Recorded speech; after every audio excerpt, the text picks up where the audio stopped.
So what if I told you that the quote-unquote free beaches of the Caribbean, like the ones you see in literally every glossy travel brochure? Right, the ones promising absolute paradise for zero entry fee. Exactly. What if I told you that to actually sit on that free sand comfortably, it's going to cost you roughly $4,000?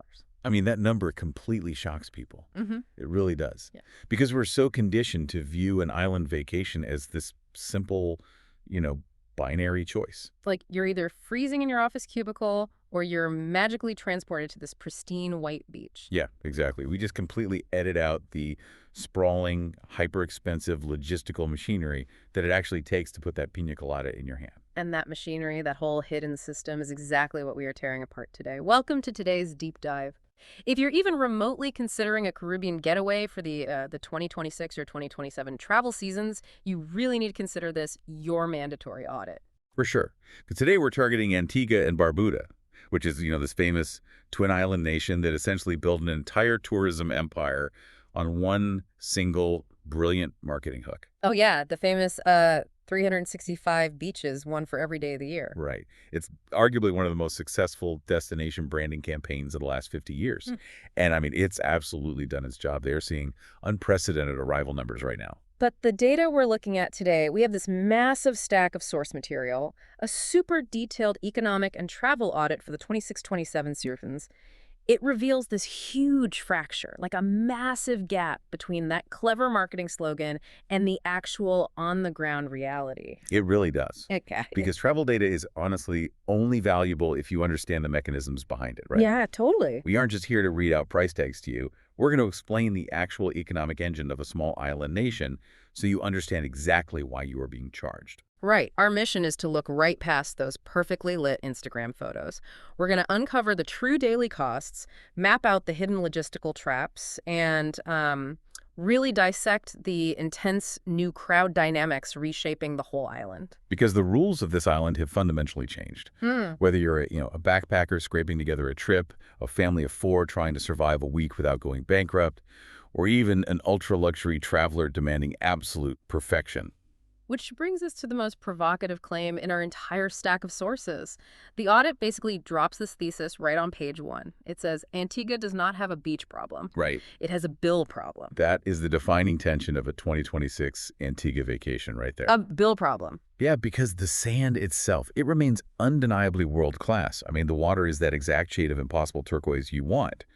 But the economic infrastructure that gets you from your home airport to that sand, houses you near it, and feeds you beside it, it has just undergone this massive, expensive restructuring. And we're not just talking about general inflation here, are we? I mean, the sources point to 3 massive physical infrastructural shifts hitting the island right now. Oh, absolutely. These aren't subtle changes. So first, we have the Antigua Cruise Port terminal expansion, which fully came online between January and July of 2026. Then a huge runway rehabilitation project at VC Bird International Airport, which wraps up in November 2026. And third, The luxury reset. yeah, a deliberate, highly aggressive reset at the very top end of their luxury hotel market. You really can't underestimate the ripple effect of those 3 projects. I mean, when a small island nation simultaneously expands its capacity to absorb these mega cruise ships, alters its primary aviation artery, and deliberately courts ultra-wealthy tourists. Everything shifts. Exactly. It shifts the baseline cost of existence for everyone else on the island. The entire economy basically recalibrates to a much higher price point. So if the whole economy has recalibrated, what does that actually look like for your bank account? The audit breaks down the headline numbers for these, macroeconomics of paradise. And honestly, it is sobering. Very sobering. For a comfortable couple to spend a single week in Antigua right now, the true cost is hovering between $2,800 and $4,500 USD. And we need to be very, very clear about the word comfortable there. Right. That is not a week of endless champagne and private yachts. That is a baseline standard of mid-range comfort. And honestly, the most dangerous part of that $4,500 figure is how much of it is practically invisible when you first start browsing travel websites. Oh, you mean the taxes. The sources specifically warn about this ubiquitous 25% tax and service charge. Yes, the invisible 25%. But wait, so just to clarify, if I find a boutique hotel on the West Coast advertising what looks like a totally reasonable rate of, say, $400 a night. You're actually paying $500 a night. Before I even turn on the lights in the room. before you even open the door. That is exactly how the math works.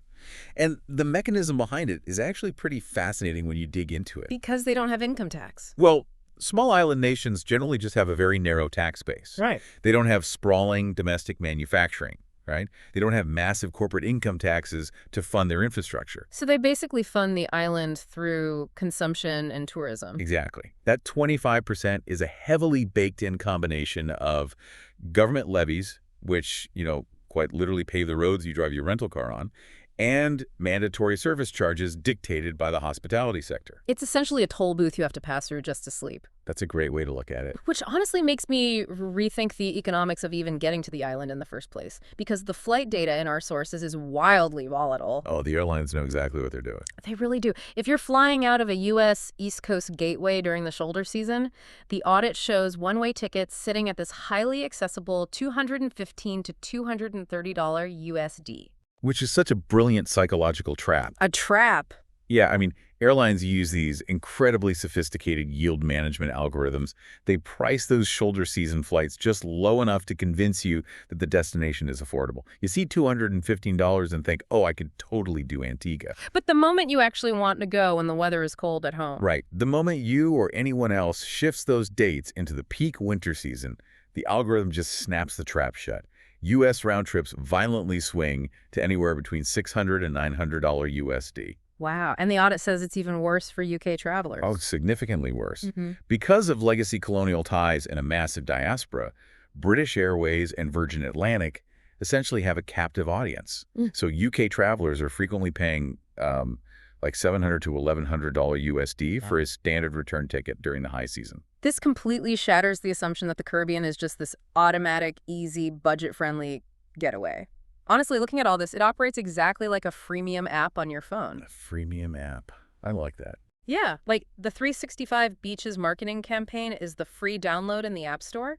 You click Get, and yes, walking onto the physical beach is technically free, but the microtransactions required to actually play the game. Right, the $900 flight, the 25% hotel tax, the imported food. Exactly. They trigger so fast that your quote-unquote free beach vacation suddenly drains your savings account.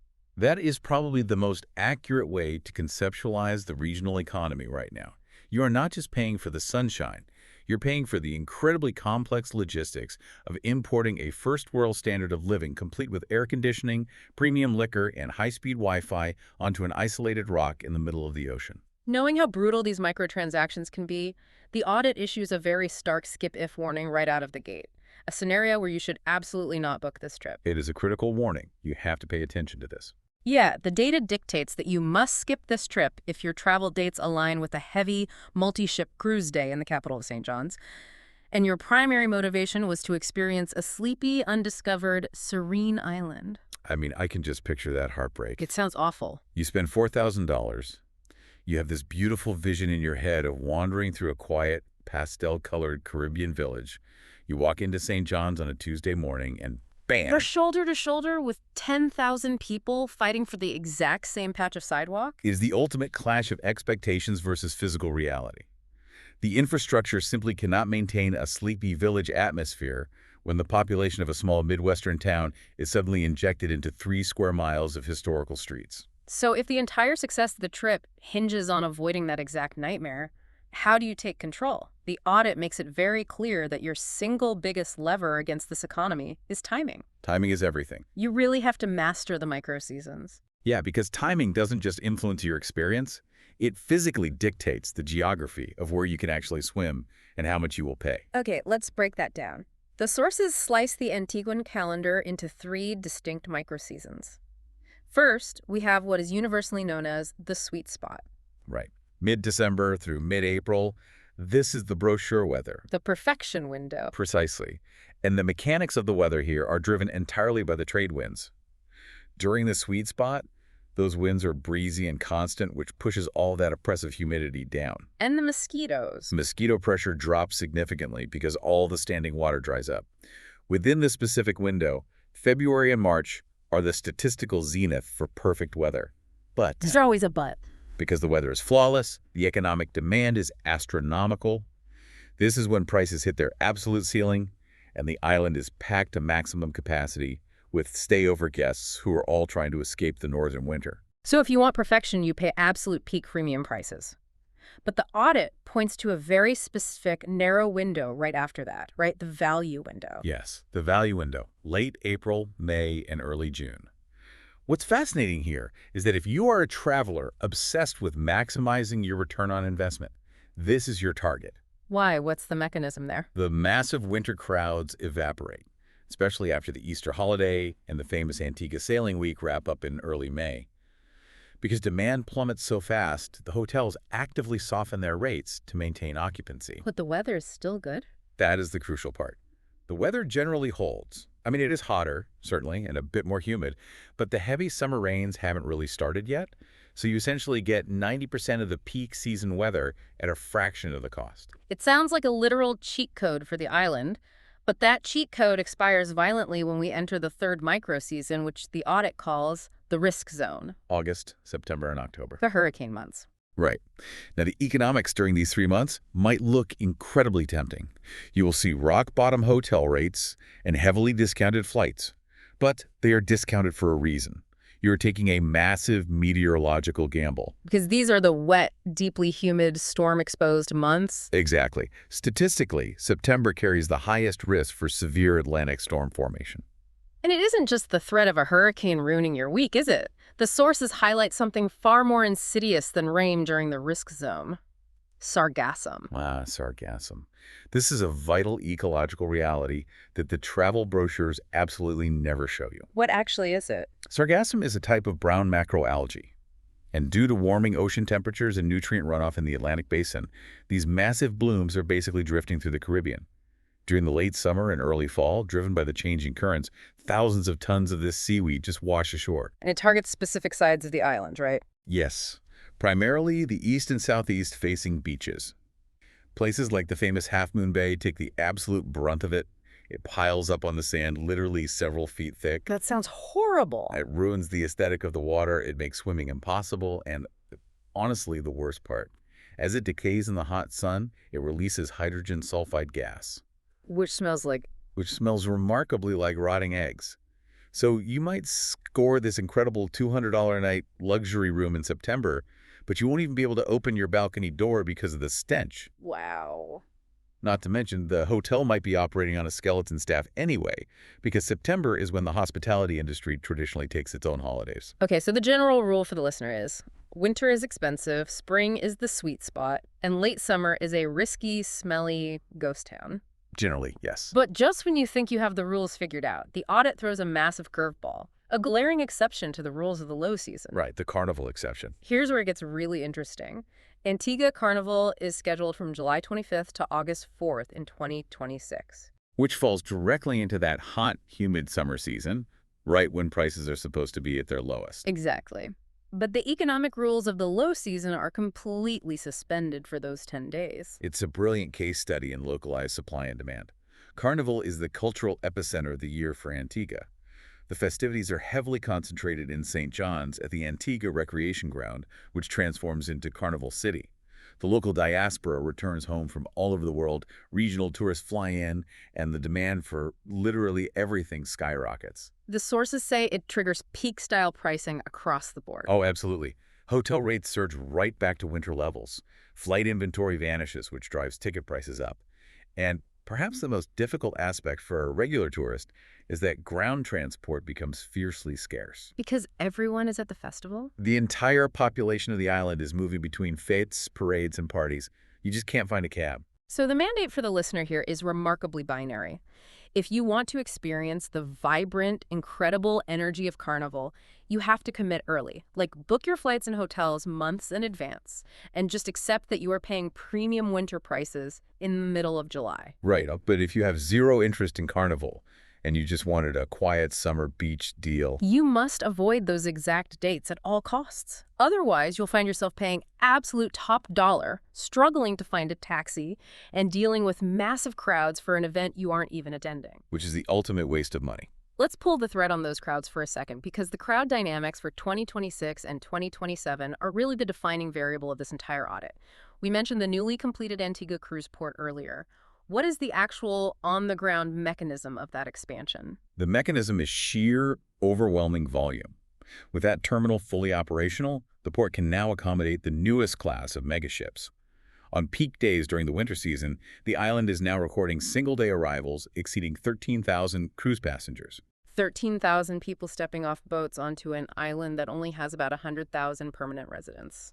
I mean, that is a 13% population spike occurring before breakfast. Where does that volume of humanity actually go? That is the crux of the problem. They don't disperse evenly across the 108 square miles. They concentrate into these hyper-localized saturation zones. Initially, they flood the capital. Heritage Quay, Red Cliff Quay, the whole museum district, they become entirely gridlocked. It is a physical bottleneck. Then they're loaded onto buses and catamarans and dispatched to the marquee excursions. So if I'm the traveler who paid $5,000 for a week-long stay over and I decide I want to sleep in, have a nice leisurely breakfast, and maybe drive over to Stingray City around 10:30 in the morning. You will hit a solid wall of human traffic. The top tour slots for Stingray City will be entirely monopolized by the cruise lines. If you try to drive up to the Shirley Heights lookout for a mid-morning view, the parking lot will be jammed with tour buses. If you go to the famous West Coast beaches like Ferry's or Turner's, the sand will be blanketed with cruise-sponsored catamaran tours. So the exclusivity you thought you purchased. It does not exist between 9:00 a.m. and 3:00 p.m. on a multi-ship day. It's just gone. Imagine emptying a mid-sized sports stadium into 3 narrow historical streets and 2 specific coves. It's a logistical nightmare. But the audit does offer a tactical defense against this, right? It does, and it relies on understanding the temporal nature of the cruise industry. The cruise economy operates on a very strict, unforgiving clock. The ships must depart. By 4:00 p.m., the tour operators begin aggressively corralling their passengers back to the port. By 5:00 p.m., the ships are pulling away from the dock. Like the tide rapidly going out. Exactly like that. The gridlock vanishes almost instantly, so your defense is to operate counter-cyclically. On heavy ship days, you just stay at your resort's private pool in the morning, you read a book, have a drink. Then at 4:00 p.m., when the golden hour light is hitting the water and the worst of the heat is breaking, you head out to Fry's Beach. You will have the entire expanse of sand almost entirely to yourself. So knowing when to move around the island dictates your sanity. But knowing where to establish your base camp, where you actually unpack your suitcase, dictates your entire daily rhythm. Let's look at the map and talk about first impressions. Okay, let's do it. Every single traveler arriving by air touches down at V.C. Byrd International Airport, located up in the northeast near Coolidge. Now, the first critical data point to internalize here is the physical scale of the country. Antigua is incredibly small. The entire island is roughly 108 square miles. Which means? Geographically speaking, no matter where your hotel is located, you are rarely more than a 45-minute to 1-hour drive away. Which sounds incredibly convenient. You land, you grab your bags, and you're at the beach in half an hour. But the audit points out a massive immediate friction point the second you walk out of the terminal doors. Transport. Yeah. This is where modern urban travelers experience their first massive shock. Yeah. The globalized convenience you are used to does not exist here. There's absolutely no rideshare infrastructure, no Uber, no Lyft. Wait, really? No Uber at all? None. You cannot pull out your phone and summon a car. There are no passenger trains, obviously. What about public transit? Doesn't the island have a bus system? It does, and from a purely financial standpoint, it is incredibly cheap. Fares range from roughly $1 to $2 USD. But you have to understand the mechanism of those buses. They are privately owned minivans operating on government-assigned routes. They are designed specifically for local workers commuting between the rural villages and the central hub of St. John's. So they aren't designed for tourists dragging heavy Samsonite suitcases. Not at all. They don't service the airport terminal efficiently. They operate on a leave when full schedule, not a timetable. And crucially, they stop running early in the evening. Right. If you want to go out for a nice dinner at 8:00 p.m., the bus is simply not an option. Which leaves you at the mercy of the taxi syndicates, which we are going to tear into deeply in a few minutes because that is a massive trap all its own. But first, assuming you actually escape the airport, let's lay out the geography, because the coast you choose fundamentally dictates the type of vacation you are going to have. Let's split the island into 2 distinct marine environments. On the eastern side, you have the Atlantic coast. This encompasses areas like Devil's Bridge, Long Bay, and Half Moon Bay. This is the side staring directly out into the open ocean. Exactly. And because there is no land mass blocking the Atlantic, this coast takes the full, unadulterated force of the trade winds. The surf is higher, The water is much more turbulent, and as we discussed earlier, this is the side that acts as a catcher's mitt for the sargassum seaweed blooms.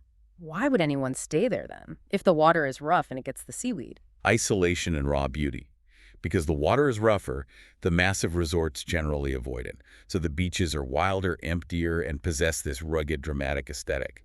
If you want to walk on a beach and genuinely not see another human being, you look to the Atlantic coast. But if you want the postcard, the flat blue water. You go to the Caribbean west and southwest coast. This is the leeward side of the island. Areas like Dickinson Bay in the north, stretching down through Jolly Harbor, Fries, Darkwood, and Valley Church. This is where the water is flat, warm, and neon blue. It is the quintessential Caribbean aesthetic. The water is incredibly calm, making it the only logical choice for families with small children who want to swim safely. But, and this is a big but, because the conditions are perfect, this is also where the vast majority of the commercial resort infrastructure is clustered.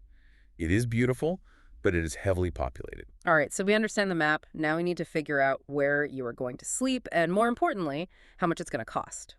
The audit provides a highly detailed breakdown of 4 distinct accommodation tiers for 26-27. Let's start at the absolute bottom and work our way up.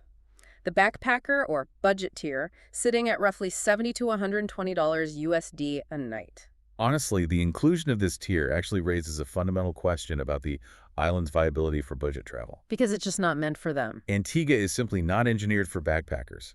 If you're accustomed to the sprawling, cheap, hostile networks of Southeast Asia or Central America, you will be deeply frustrated here. The hostile infrastructure is virtually non-existent. So where does that $120 a night actually get you? It forces you inland. You will be looking at local guest houses on the outskirts of St. John's, or perhaps renting a spare room in the residential, non-waterfront sections of Jolly Harbor. You will definitely not find cheap beds sitting on premium sand. And critically, at this price point, the accommodation demands self-catering. You must have access to a kitchen. Because you can't afford to eat out. Exactly. You cannot afford the restaurants if your hotel budget is $100 a night. Moving up a massive step, we enter the mid-range tier. The audit prices this at roughly $220 to $400 USD a night. And remember, listener, that is the brochure price before that invisible 25% tax and service charge hits your credit card. The sources identify this as the strategic sweet spot for the island. If you are operating in this tier, your focus should be entirely on the west coast to maximize your value.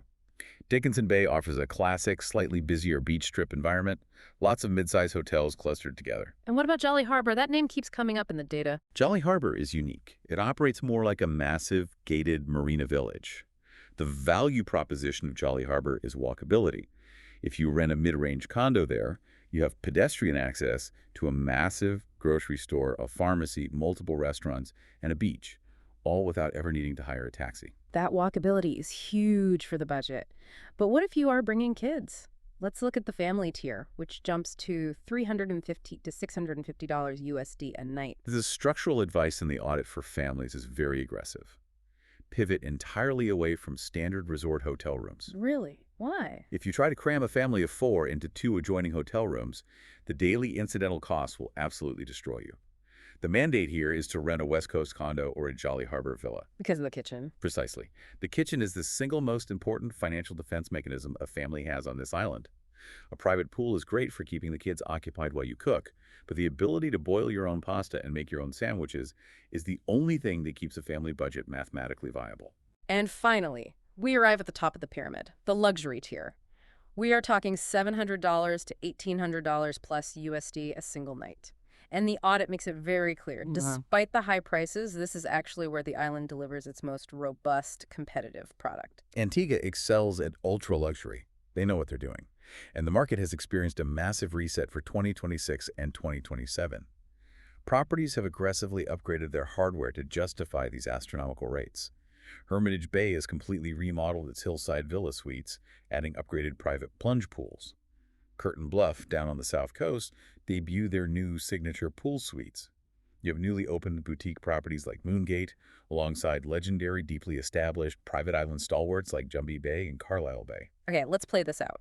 Let's say I'm a listener who just won a minor lottery and I have a healthy budget. How do I choose between locking myself into an isolated, ultra-luxury cove like Hermitage Bay versus dropping $1,000 a night on a massive premium villa right in the middle of walkable Jolly Harbor? It requires a profound understanding of what you actually value on vacation. If you choose the isolated luxury cove, you are purchasing absolute frictionless peace. The view is immaculate, the service is anticipatory, and you are entirely insulated from the cruise ship crowds. But you are also capturing yourself. What do you mean capturing yourself? Like a hostage? Basically, you are geographically isolated. Leaving the cove requires summoning an expensive unmetered taxi. Because leaving is such a hassle, you inevitably commit to dining exclusively at the resort's restaurants, paying premium, captive audience prices for every single meal and cocktail. The resort effectively owns your entire daily spend. Ah, right. They get you in the door and then keep your wallet open. And the alternative? If you rent the premium villa in Jolly Harbor, you sacrifice that feeling of absolute remote isolation. You will see other tourists, but you gain total autonomy. You can walk to a cafe for coffee, stroll to the supermarket for premium wine, and choose from a dozen different restaurants for dinner without ever needing to negotiate a cab fare. You maintain control of your auxiliary spending. And that auxiliary spending, specifically on food, is the perfect transition because where you stay dictates how you eat. And let me tell you, food is where a well-planned daily budget just goes to die on this island. Oh, food is the silent budget killer of the Caribbean. To understand the pricing, we have to look at the macroeconomics again. Antigua is a quintessential import economy. The soil and scale of the island simply cannot commercially support the tourist demand. The vast majority of what you consume has to be shipped in. Which means every single item has a massive logistical footprint. Exactly. Imagine a box of cereal or a prime steak. It has to be manufactured or raised abroad, loaded onto a container ship in Miami or the UK, shipped across the ocean, unloaded at the port in St. John's, subjected to heavy government import tariffs, and then trucked in refrigerated vans to the supermarket. Every single hand that touches that item adds a margin to the final price tag. Let's talk about those supermarkets. Where are people actually buying this imported food? For the vast majority of North American and European visitors, the gravitational center for groceries is Epicurean Fine Foods. They have a massive flagship store at the Wood Center just outside St. John's, and a highly strategic, very busy branch located right inside Jolly Harbor. This is where you go if you want the exact brand of oat milk you drink back in Brooklyn. Yes. Epicurean stocks all the familiar, premium imported brands. But you pay a massive premium for that familiarity.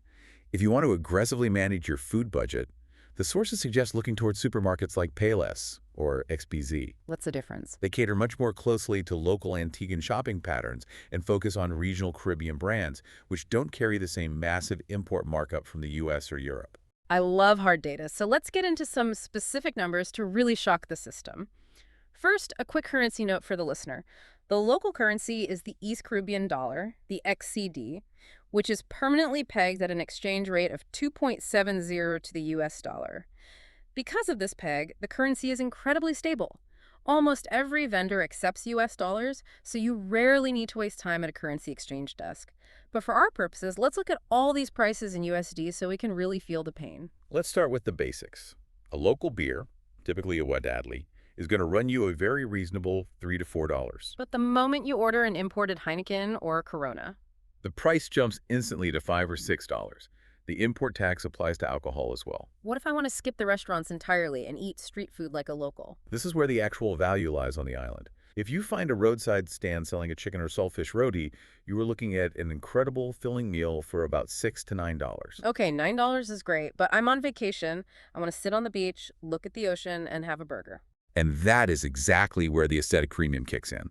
The moment you sit down at a beach bar, even a casual plastic chair establishment with sand on the floor, that simple burger or a plate of grilled mahi-mahi is going to command anywhere from $18 to $30 USD. $30 for a burger in a plastic chair. Because you aren't paying for the beef, you are paying for the real estate. Mm-hmm.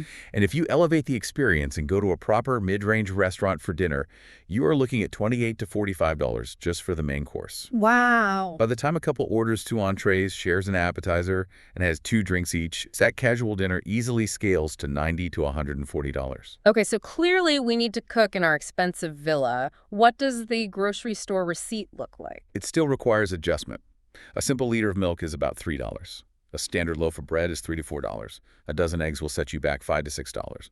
And basic uncooked chicken breast is hovering around $8 to $10 a pound. $10 a pound for chicken. When you add it up, a simple cart of absolute basics easily breaks $100. Before we move on to the daily budgets, we have to talk about etiquette. specifically regarding tipping, because this is where tourists accidentally throw money away. This is a crucial procedural note. When you receive a bill at a restaurant, you must always rigorously check the bottom line for a pre-included 10% service charge. Is it almost always there? In the tourist-facing establishments, yes. It is deeply embedded in the hospitality culture. You do not want to absent-mindedly scribble a 20% tip on a $140 dinner bill if 10% has already been extracted. Because then you end up tipping 30% by accident. Exactly. If the service was absolutely extraordinary, by all means, leave a few extra dollars in cash for the server, but know what you're paying first. And what about the water? If I'm paying $10 a pound for chicken, can I at least drink from the tap for free? Technically, yes. Tap water in the major resort areas and modern villas is generally desalinated and treated. It is safe for brushing your teeth and cooking. However, due to the taste and occasional infrastructure hiccups, the vast majority of visitors, and honestly many locals, rely entirely on bottled water for drinking. Which is just one more microtransaction to add to the pile. All right, let's synthesize all these massive numbers into actual daily budgets. The audit gives us highly detailed per-day, per-person costs in USD for the 26-27 seasons. Let's run the board, starting with the backpacker. The audit says a comfortable survival number is about $110 a day. It is possible, but the risk of a catastrophic budget blowout at this tier is extreme. That $110 math assumes absolute discipline. It assumes you are successfully catching the $2 local bus every single time, and it assumes you are self-catering every meal with pasta and cheap local produce. So what happens if you slip up? If you mismanage your time, miss the last bus at 6 p.m., and are forced to negotiate a $35 taxi ride back to your guest house, or if you get lazy and decide to eat a $30 beach bar burger instead of a $6 roadie, your entire financial buffer for the day is destroyed in a single transaction. The margin for error is absolutely zero. Let's move to the mid-range traveler. The daily target here jumps to about $240 per person per day. The danger in the mid-range tier is much more subtle. It is the danger of underestimating the invisible costs we broke down earlier. The 25% tax. Precisely. If you build a spreadsheet for your trip and plug in a $300 hotel room, but fail to calculate the 25% tax and service charge, you are instantly $75 a day in the hole. If you assume you can just casually grab taxis every night to explore different restaurants, that $240 daily allowance will vanish before you even ordered dessert. Strategy and pre-booking are essential here. Next is the family budget. For a family of 4, the audit establishes a target of $600 a day total. And this circles directly back to our discussion about the absolute necessity of a villa kitchen. The audit is explicit on this point. The kitchen is the only thing that saves the family budget. It's exactly like taking your kids to the movie theater. You buy the tickets, which in this scenario is the cost of renting the villa. The tickets are expensive, but they are a fixed, known cost. But the moment you walk past the ticket taker, you hit the concession stand. If you buy 4 people popcorn, sodas, and candy every time they express a hint of hunger, you end up doubling the entire cost of the afternoon on snacks alone. That is a flawless analogy. The restaurants and beach bars are the island's concession stands. If you take a family of 4 out to dinner every single night at $140 a pop, plus buying them $20 beach lunches every afternoon, the concession cost will obliterate the family finances. You have to bring your own snacks. You have to scramble your own eggs in the morning. Let's look at the luxury tier. The comfortable number here is a staggering $1,400 a day. At $1,400 a day, the financial anxiety disappears, but the core question changes entirely. It is no longer about saving money. It is about understanding the architecture of what you are actually purchasing. You mean the fine print of the all-inclusive rate? Exactly. If a property charges $1,400 a night for an all-inclusive experience, you must demand absolute clarity on what is excluded. Does that rate actually cover the premium dining venues on the property? Or are those restricted? Are you pouring top-shelf liquor or just house brands? The luxury trap is assuming everything is covered, only to be hit with hundreds of dollars in a la carte dining upgrades and spa fees that quietly double that massive bill at checkout. Finally, we have the digital nomad, a very trendy demographic right now. The audit estimates roughly $3,800 a month to establish a comfortable base. Antigua actually actively courts this demographic. They have a fully legal, formalized nomad digital residence visa. It offers a very safe English-speaking environment with reliable time zone overlap for North American workers. But $3,800 a month isn't exactly a bargain basement remote work paradise. No, and that is the reality check. Antigua is not a cheap Latin American surf town or a Southeast Asian digital hub where you can live like royalty for $1,500 a month. You are a long-term resident in a premium import economy. You are paying Caribbean import prices on everything from your high-speed internet connection to your laundry detergent. It is a premium lifestyle choice, not a budget hack. Okay, we have our budget set, we know the math, and hopefully we haven't scared everyone off yet. Because now we have to move into what is arguably the most vital section of this entire deep dive. The audit outlines 3 specific named logistical traps that are currently ruining perfectly planned, beautifully budgeted trips. These traps are so dangerous because they operate on rules that are completely counterintuitive to how infrastructure works in your home country. They catch smart, experienced travelers completely off guard. Okay, let's get into it. Trap number 1 is designated in the audit as the no-meter taxi trap. Let's break down the mechanism of this trap. As we touched on earlier, there is no Uber. The island operates on a system of government fixed zone fares, but there is no physical meter in the car ticking up the prices you drive. And that lack of a meter creates a massive informational asymmetry between the driver and the tourist. The local taxi syndicates are incredibly powerful and fiercely protect their territory and pricing power. Which results in absolute brutality on your wallet. Paint a picture of how this actually plays out on the ground. Imagine you are a couple staying down south in English Harbor. You decide you want to have a dynamic day exploring. You summon a taxi to take you up to the capital, St. John's, to do some duty-free shopping. After a few hours, you hire another taxi to take you from St. John's, but the Shirley Heights lookout for the famous sunset party. And finally, you hire a third taxi late at night to get back to English Harbor. Which sounds like perfectly reasonable itinerary. Yes, but because you are paying for 3 individual unmetered point-to-point hops, that single day of transport will easily cost you $80 to $120 USD. Just for the privilege of sitting in a car. Standard one-way hops between adjacent tourist zones generally run $15 to $40. And here's where the trap gets even more insidious. You have to be incredibly vigilant about currency communication. Currency communication. A driver might casually quote you $40 for a ride. In their mind, or perhaps just to test you, they might mean 40 XCD. But when you arrive at your destination and pull out your wallet, they suddenly demand 40 USD, effectively tripling the agreed-upon price. Oh, that is brutal. So if I refuse to pay $120 a day in cab fares, what is my fix? The most mathematically sound, empowering solution is to rent a car. Despite the goats and the potholes. Yes. A standard rental car runs about 50 to 65 USD a day. The government requires a one-time temporary driving permit, which costs $20 and is usually issued right at the rental agency. If you do the math, a rental car literally pays for itself in just 2 days of moderate multi-stop touring. It grants you total financial immunity from the taxi syndicates. But what if a listener absolutely refuses to drive on the left side of the road, or they just want to drink rum punches and not worry about navigating in the dark? Then you must execute a defensive stratagem. You must agree on the absolute final USD fare up front, explicitly confirming the currency before you even open the door of the taxi.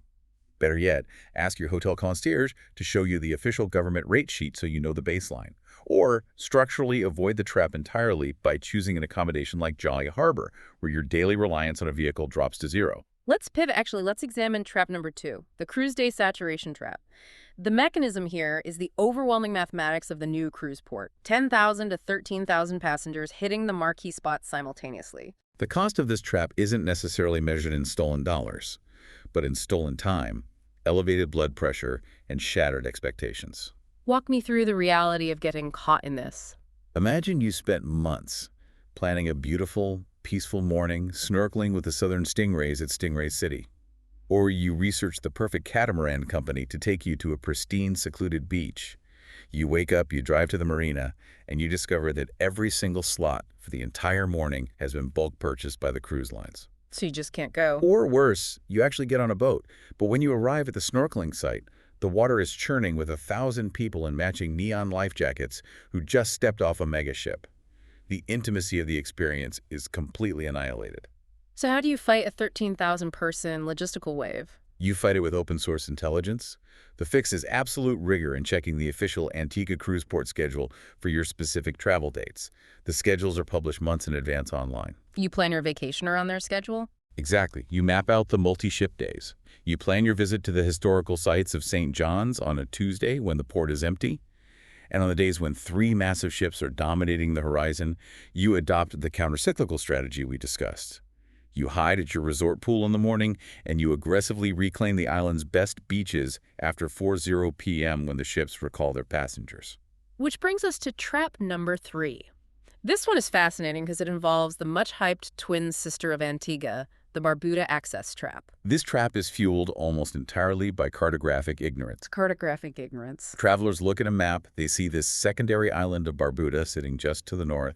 They see the famous 11-mile pink sand beach on Instagram, and they assume it's a cheap, easy, spontaneous afternoon hop, like taking a ferry across a harbor. The mechanism here is the Barbuda Express ferry, and the reality is vastly, shockingly different than a quick harbor cruise. The first shock is financial.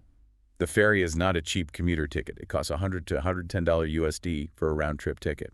Over $100 just for the boat ride, and it's a rough ride, isn't it? It is a 90-minute crossing each way across an open ocean channel. It is entirely at the mercy of Atlantic swells. If the trade winds are blowing and the swell is up, the crossing can induce severe, debilitating seasickness. I honestly can't imagine a worse vacation scenario. You pay $110 to spend 90 minutes aggressively vomiting into a paper bag. And the trap doesn't end when you hit the dock. Many tourists arrive in Barbuda, pale and exhausted, only to realize that the island is vastly underdeveloped compared to Antigua. The tourist infrastructure is still highly limited, partly due to the ongoing years-long rebuild after catastrophic hurricane damage.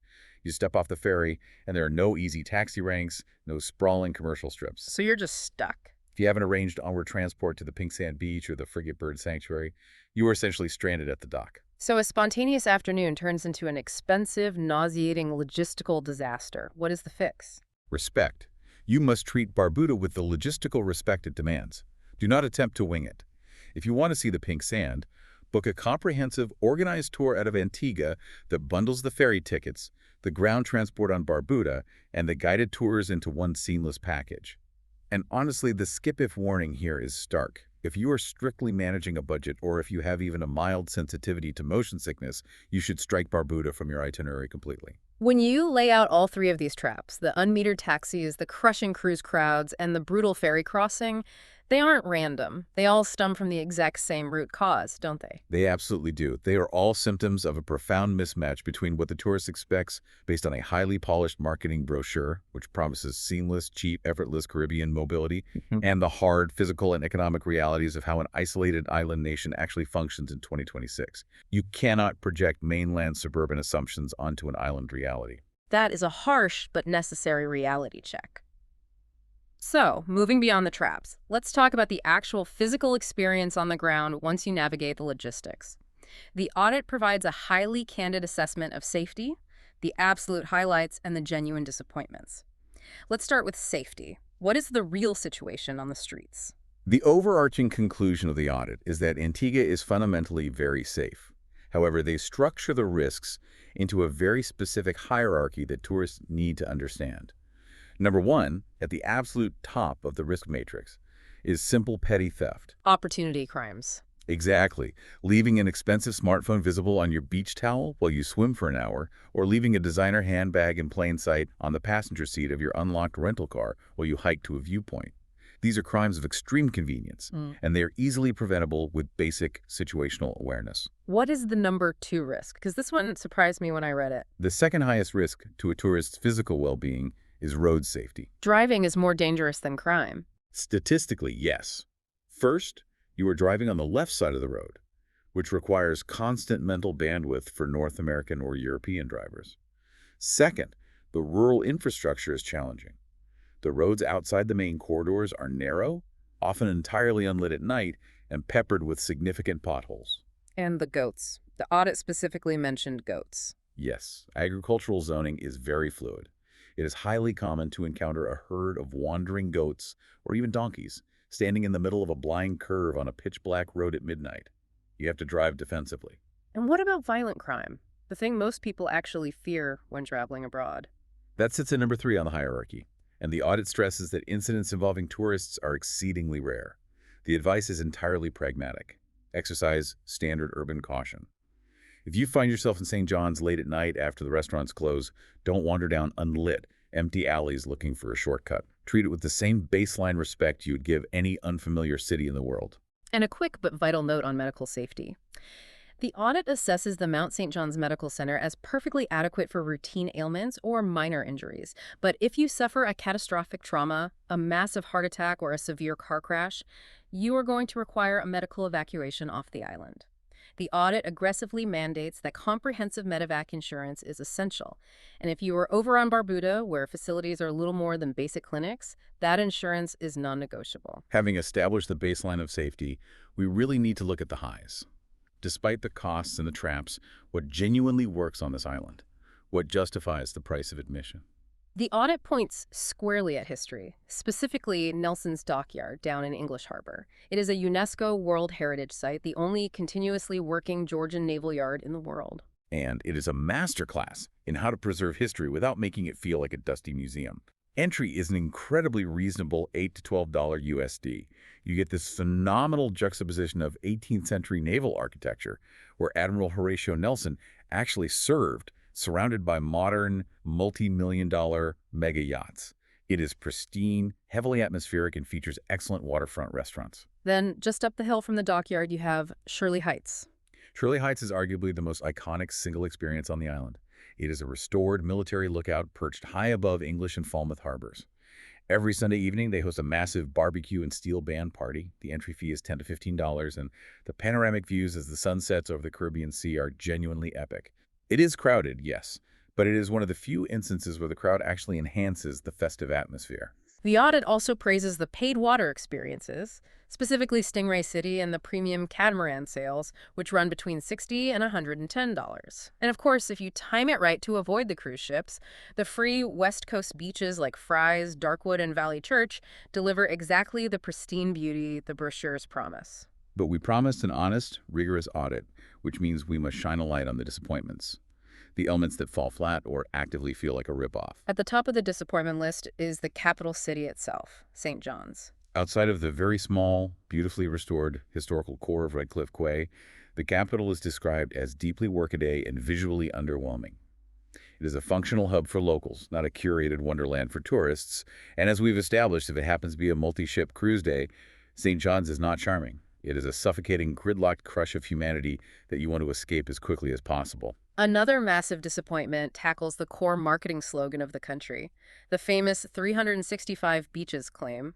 The audit calls it slightly misleading. It is technically true in terms of coastal geography. The coastline is intensely fractured into hundreds of small coves, but a significant percentage of those 365 beaches are not viable for a premium vacation. Because of the sargasso. Exactly. The windward beaches are often choked with rotting seaweed. Others are geographically isolated and completely inaccessible without a high-clearance 4x4 vehicle. And most controversially, some of the absolute best coves are effectively gate-kept by ultra-luxury resorts.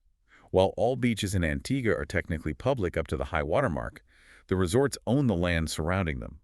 They demand exorbitant, hundreds of dollars day pass fees just to walk through their lobby to reach the public sand. So you have a theoretical right to the beach, but no physical way to get there without paying a ransom. The audit also takes a swing at the generic island bus tours. They are flagged as a massive ripoff. You are stuffed into a minivan, driven past sites you could easily see yourself, and overcharged for the privilege. It reinforces the financial imperative to just rent a car and control your own itinerary. And a final, painful warning on those idyllic beach bars we all dream about sitting in. They are shockingly pricey. We touched on the $30 burger, but the audit emphasizes that a very casual afternoon stop for a couple, 2 basic rum drinks and 2 plates of fried food, will quietly hit $60 to $80 USD. It is a fiercely expensive environment for casual spontaneity. Which naturally forces a very difficult, very important question. Given these incredibly steep daily costs, the constant vigilance required to avoid the transport traps, and the heavy localized cruise saturation, who might actually be better off closing the Antigua tab on their browser and looking at a different island entirely? I am so glad the audit tackles this head-on because it provides a fantastic data-driven breakdown of regional alternatives. If Antigua-specific friction points bother you, let's look at alternative number 1, the 2-island nation of St. Kitts and Nevis. St. Kitts and Nevis offer a remarkably similar British Caribbean historical vibe to Antigua. You get the colonial architecture, you get the dramatic UNESCO fortress at Brimstone Hill, but especially if you cross the channel to the smaller island of Nevis, you step into a vastly quieter, more insulated environment. And what does the math look like? At the very top end, the luxury tier in Nevis is roughly 10 to 20% cheaper than the equivalent tier in Antigua. It is a fantastic strategic pivot for travelers who want history and luxury, but specifically want to avoid that 13,000-person cruise saturation. But there is always a trade-off. Always. The trade-off is geological and logistical. Antigua fundamentally possesses better, whiter, and more varied beaches. The sand on St. Kitts and Nevis tends to be darker and volcanic. Furthermore, Antigua serves as a major aviation hub for the region, meaning its flight connectivity from the US and UK is significantly better and often more direct than flying into St. Kitts. Alternative number 2 is the regional heavyweight, Barbados. Barbados is a completely different operational model. From a pricing standpoint, it is broadly comparable to Antigua, and sometimes even slightly higher if you were targeting the coveted Platinum West Coast. But Barbados wields a massive structural advantage in its infrastructure. The transport. Exactly. Barbados has vastly superior, highly functional public transport networks that actually cater to the coastal tourist trips. This completely eliminates the "you must rent a car" penalty that plagues Antigua. You can survive and thrive in Barbados without ever touching a steering wheel. It also boasts a much larger, more diverse, and highly developed culinary and nightlife scene. So if your perfect vacation involved taking a cheap, reliable bus to a world-class restaurant every night, you go to Barbados, what do you lose by making that switch? You lose the intimacy. Antigua retains superior, quieter, deeply isolated luxury coves. And Antigua possesses an unmatched, world-renowned sailing and yachting heritage down in English Harbor that Barbados simply cannot replicate. Barbados is busier, denser, and more developed. Antigua is a bit more intimate and historically nautical, provided you successfully dodge the cruise crowds. So we have unpacked the macroeconomics, we've mapped the traps, we've reviewed the alternatives. What does this all actually mean for the listener?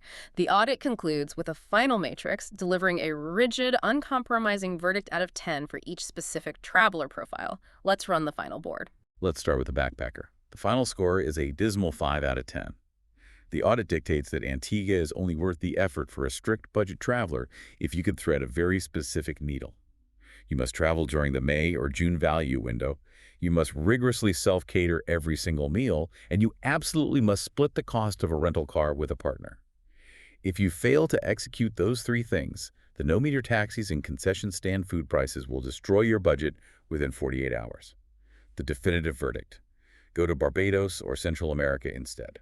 What about the mid-range traveler? A very solid 7 out of 10. This is the island's operational sweet spot. It is highly recommended provided you plan defensively. You must book a West Coast property 4 to 6 months in advance to secure availability, firmly budget at least $240 a day for incidentals, and rigorously audit your calendar to avoid the Carnival dates and the heavy multi-ship cruise days. The family profile. A cautious 6 out of 10. Antigua is absolutely worth it for a family, if and only if you secure a Jolly Harbor or West Coast villa equipped with a full kitchen, managing your daily operating costs at around $600 a day. You should entirely skip Antigua if your family dynamic hates being dependent on a rental car, or if you refuse to cook on vacation. The luxury traveler. An incredibly strong 8 out of 10. This is Antigua's most dominant showing for the 2026-2027 seasons. It is undeniably worth it for the spectacular private coves and top-tier service at enclave properties like Hermitage Bay, assuming you have the capacity to budget around $1,400 a day. You absolutely get what you pay for at this tier. You are buying flawless insulation from the island's friction. And finally, the digital nomad. A mediocre 5 out of 10. Yes, the island is safe and the official nomad visa makes the residency legal and straightforward. But the economic reality is that it is simply too expensive to function as a true long-term budget hub. The import costs on groceries and daily living erase any financial advantage of working remotely. So the overarching universal verdict for the island is book carefully. It is a spectacular, visually stunning destination for couples and luxury travelers who are willing to treat their itinerary like a military operation planning around the cruise port schedule, renting a car to secure mobility, and thoroughly understanding the true unadvertised costs. But it is a terrible, financially punishing choice for anyone expecting a spontaneous, cheap, empty paradise. Which brings me to a final thought. It's a concept that isn't explicitly spelled out in the raw data of the audit, but it is heavily, undeniably implied by every single price tag and crowd dynamic we've discussed today. Through these numbers, we are watching the real-time stratification of the Caribbean. The stratification. You mean the physical separation of the classes? Precisely. The traditional middle-class spontaneous beach vacation. The romantic idea that you can just fly down to a pristine island on a whim, find a cheap bungalow, and live simply for a week is rapidly going extinct in places like Antigua. It's being actively replaced by a bifurcated, entirely split reality. A two-tiered system. A two-tiered system with no middle ground. On one side of the island, you have the ultra-luxury traveler. They are insulated in a $1,500 a night private cove, dining on imported Wagyu beef, entirely detached from the local economy and the friction of the roads. On the exact opposite side, you have the 13,000-person mega cruise ship economy, processing thousands of volume-based tourists through generic, fenced-off excursions for 5 hours at a time before sending them back to the buffet line. And the independent traveler trying to spend $300 a night is just getting squeezed out by the logistics of both extremes. The middle ground is vanishing. The infrastructure simply isn't being built for them anymore. You, as a traveler looking at 2026 and 2027, need to take a hard look at the map and decide exactly which side of that divide you want to participate in and exactly how much capital you are willing to burn for the privilege of sitting on the sand. That is an incredibly sobering thought to carry into your travel planning, because when you first glance at that glossy marketing brochure, the image is flawless. Right. But as we've dismantled today, the unseen machinery required to build, price, and execute that flawless image is overwhelmingly complex. The brochure doesn't advertise the 25% invisible tax, it doesn't warn you about the unmetered taxi cartel, and it certainly crops out the 13,000-passenger megaship looming just out of frame. Thank you for joining us on this deep dive. Keep exploring the map, rigorously read the fine print, and never stop questioning the economic realities hidden behind those perfect travel brochures. We'll see you next time.